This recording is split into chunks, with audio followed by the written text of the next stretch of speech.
Trump continued ahead. So now we're here, and the second. These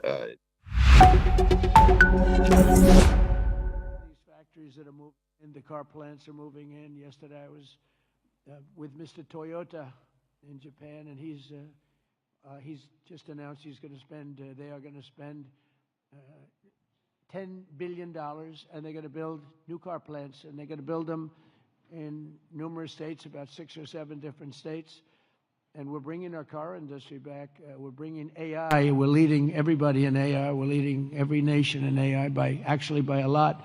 In 9 months, we've lifted over 600,000 Americans off food stamps. Wages for workers are rising at the fastest pace in more than 60 years. And meanwhile, energy prices are down. Gasoline prices are down. Grocery prices are down. Mortgage rates are down, despite the fact that we have an incompetent head of the Fed. He's incompetent. I call him Jerome Too Late. He's always too late. Jerome Too Late Powell. But he's out of there in another couple of months. We'll be very happy about that. We'll appoint somebody that we all like, because we should have the lowest interest rates of any country, because without us, there are no other countries, really. I mean, the whole thing falls apart. You know, America always had the lowest interest rates, and now we don't do that. We're like number 28. It's ridiculous. And we're a much different country than we were 2 years ago or a year ago even. But you know what the crazy thing is? In the old days, I call the old days. I'm a little bit older. I'm looking at all these young, brilliant faces. I'm a slight, couple of years older than you, just a couple of years. But in the old days, when you announced good news, the stock market went up. You announced good news, the stock market would go up. Now, when you announce good news, the stock market goes down, because people say, oh, that's terrible. You're doing well, that's terrible. Interest rates will go up. So they think because of that, interest rates will go up because that. It's inverse to what it should be. We're going to go back to the way it used to be. When we announce good news, the stock markets are going to go up. And that's the way it should be. And we're going to really ride that very hard. And when we announce good news, we're not going to have a Fed that's going to raise interest rates because they're worried about inflation in 3 years from now or something. When we announce good news, we want the stock market to go up, not to go down. And the scourge of inflation we inherited. We inherited the worst inflation ever that we've ever had. I inherited from incompetent people. And now we're down to a very low rate of inflation, 2.7%. And it's going to be a little bit lower than that. It's almost a perfect number. Believe it or not, you don't want to have zero. You want to have like 1% to 2%, and we're very close to that number. But we had inflation the worst in the history of our country. But factories are booming in the USA, and manufacturing productivity is rising 5 times faster than it was just 1 year ago. Think of that. Steel production is way up by 155,000 tons a week. Oil production is through the roof by 500,000 barrels a day. And mining of clean, beautiful coal, I call it clean, beautiful coal, is up by 2.6 million tons every single month. And we brought coal back into the picture. What you can do with coal today is incredible. So I call it clean, beautiful. I don't use the word coal, I say, because it's got a little bit of a problem, public relations-wise, the word. So we call it clean, beautiful. My administration's not allowed to use the word coal. They have to say clean, beautiful coal. We've given it a new name. It's a three-name deal. Even semiconductor manufacturing is rapidly returning to the United States. NVIDIA and TSMC have just produced the first state-of-the-art Blackwell chip that was 100% made in the USA. In fact, Jensen, who's an incredible guy, he might be here. I don't even know. Is Jensen here? I think he's around. Somebody said he's here. How is he? Pretty good, right? Got a chip that's like 10 years advanced, but he's great. And they're all, building now. They're building tremendous plants in the United States, Arizona, Texas, all over. We're going to have a big portion of the chip market just in a very short period of time. But these tremendous strides are also creating great jobs for our citizens. 1.9 million more American-born workers are employed today than when I took office 9 months ago. Think of that. Almost 2 million people more American workers. Nobody's ever had numbers like that. And those numbers are going to get much bigger, much better than that when we when we open these plants that are being built all over, the AI plants. I've never seen plants this big. You know, I built shopping centers, I built a lot of things, but if you spend 250, 300 million, you can build a big shopping center. These people are spending $50 billion to build a building. And I say, what's your product? Information. I said, well, good luck. That's a lot of information you're going to have. But, you know, they're the smartest people in the world are doing it, and they all think it's great. All I can do is make it easy for them. And what I've done, one of the things that I'm most proud of, because I thought of it like every, you know, country, our electricity production, our energy production is not, you know, it's not, nobody ever saw this kind of a revolution with the AI. And what they need more than anything is electricity. So if a country was able to do that, it would be, you know, pretty unusual. It would be very hard, maybe you could say impossible. So I came up with a concept when they build this massive plant, sometimes the size of Manhattan. Think of that. The size of Manhattan, these plants are the biggest. I've never seen anything like it, actually. Nobody has. There's never been anything like it. But I let them build their own electricity generating plants with it. So they're building their own electric. They're sort of becoming an electric producing company in addition to all of the other things that they produce, including information. And what they're able to do is start immediately. We're giving them very fast permits. We're no longer having them wait for 10 years, 12 years, 15 years prior to rejection. They'd go 15 years and then they'd get a vote, a rejection. And by that time, their concepts were old and obsolete anyway. So, you know, it's terrible. And we're getting it done rapidly, literally rapidly. And they're coming up with electric generating plants, the likes of which nobody has seen. The companies are standard companies that do electricity and create power companies. They've never seen anything like it because we have a level of genius, a level of people that are designing things that nobody's ever seen before that produces vast amounts of electricity for their plant. And if they have extra electricity, they sell it back into the grid. So they really, I mean, it's really been amazing. And it allows people to start building immediately, and they can't blame the government. They won't blame me because I didn't produce enough out of the grid that's 200 years old. So we have more people now working than at any time in the history of our country. And we've sort of just begun. It's hard to believe, actually, if you knew where we were 2 years ago. All of this is incredible news for Americans and for nations around the globe, and it is for South Korea because we're partners. We're serious partners. We're wedded, and we have a very special relationship, a special bond. In fact, we're working with you on shipbuilding, where you're going to come in. We were the #1 in the world during World War II. We produced a ship a day. Can you believe it? You know, tankers and freighters and this, a ship a day.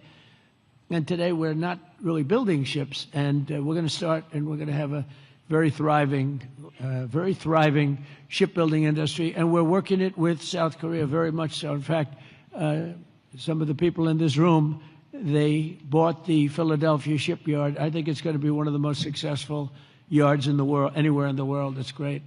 Known for incredible production years ago, and sort of through bad management or bad thinking by people that were prior to me. I mean, you have to blame the president. You can give the president credit or blame the president, but I blame the president. They allowed the shipbuilding industry to go away, essentially, in our country. We're going to bring it back very, very powerfully. When America thrives, our partners thrive, and our alliances thrive with all of the countries. The Indo-Pacific thrives, and that's good for all of us, and the entire world becomes safer and wealthy and greater than ever before. We get along with a lot of countries. We solved a lot of wars and a lot of problems, and that's all good for all of us. The extraordinary American turnaround that I've just described has been achieved not by just continuing business as usual back in Washington.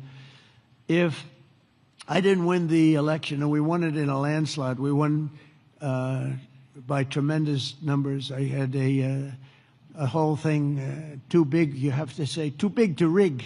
We didn't want any rigging. We had these great polls going in. I said, don't believe the polls. Pretend we're 1 point down. Always assume we're 1 point down. And everybody voted. We won in a landslide. We won all 7 swing states. You have to win the swing states. And we won all 7, which is something that rarely happens. But to win the popular vote by millions, we won We won everything you can win. The Electoral College by a tremendous amount. We won in counties. They have counties, thousands of counties.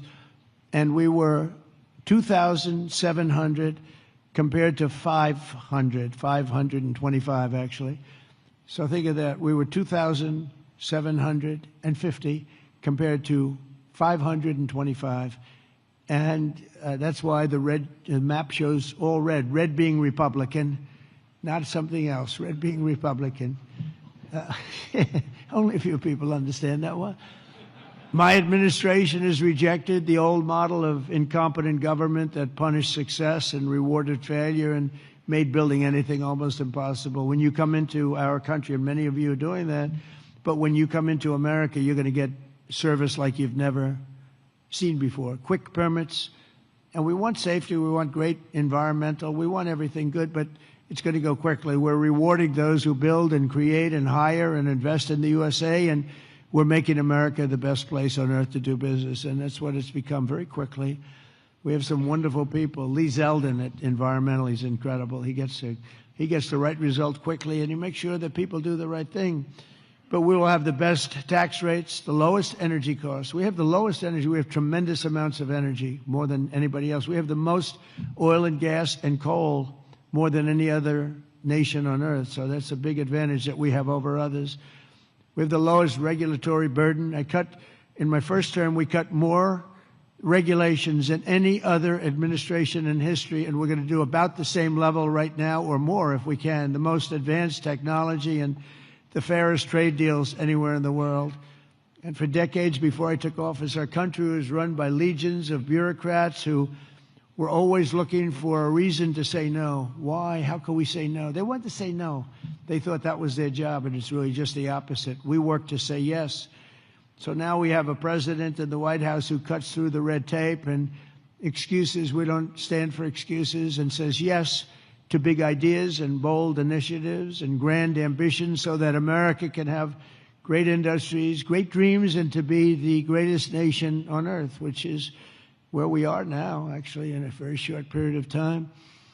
We're rebuilding things that are incredible. We have the strongest military in the world. We have the best equipment. We have the best manufacturers of equipment.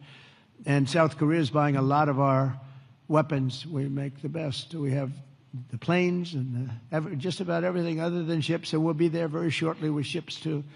But the only reason it's not ships, because, I don't know, for some reason they stopped doing that.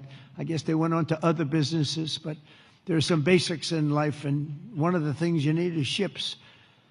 I always say you need steel, you need aluminum, you need this. There are things you don't need. A lot of things that a country doesn't need them, but things you need steel. Got to have steel, and we're redoing our steel, and some of the people in this room are very involved in that. We're redoing our industry. We're starting to produce large amounts of steel, massive amounts of steel. We'll be right at the top in a very short period of time. The mills are opening again, and they're opening up big. And again, it's national security, and it's because of tariffs. We're reclaiming our heritage as a nation of builders and doers, and we're pioneers in a sense, but we're really doing it again, but we're doing it even better than we did the first time, which is the first couple of 100 years. And we're pursuing this vision with unrelenting drive and really unprecedented success.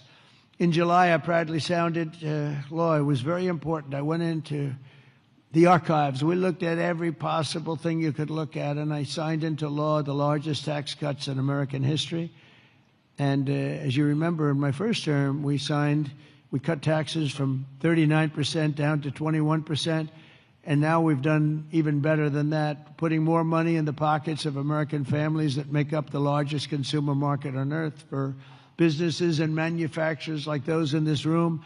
Our tax law includes 100% expensing for all new factories, plants, and equipment. So that means you can write everything off in the first year. So that's like we had in the first, except this goes for a period of 10 years. Whereas the other was over a much shorter period of time. And I actually think that we had such tremendous success. I always said that was the single most important thing, the expensing, the one-year expensing.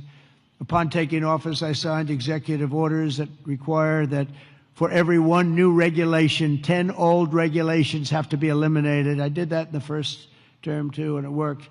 So if you want a new regulation, you have to get rid of 10, and already we're exceeding that limit, reaching closer to 30 to 1. Our people have done that, our great secretaries and other people in the administration. So we've been actually at a level where we sign in a new regulation, they get rid of 30 older. We're sort of cleaning up the books because many of these regulations are obsolete. All right, there, viewers, you could see Donald Trump speaking in South Korea. Let's keep the frame on air. Donald Trump, of course, there speaking at the APEC Summit in South Korea. He's, of course, addressing the business leaders who are gathered over there, highlighting once again his America First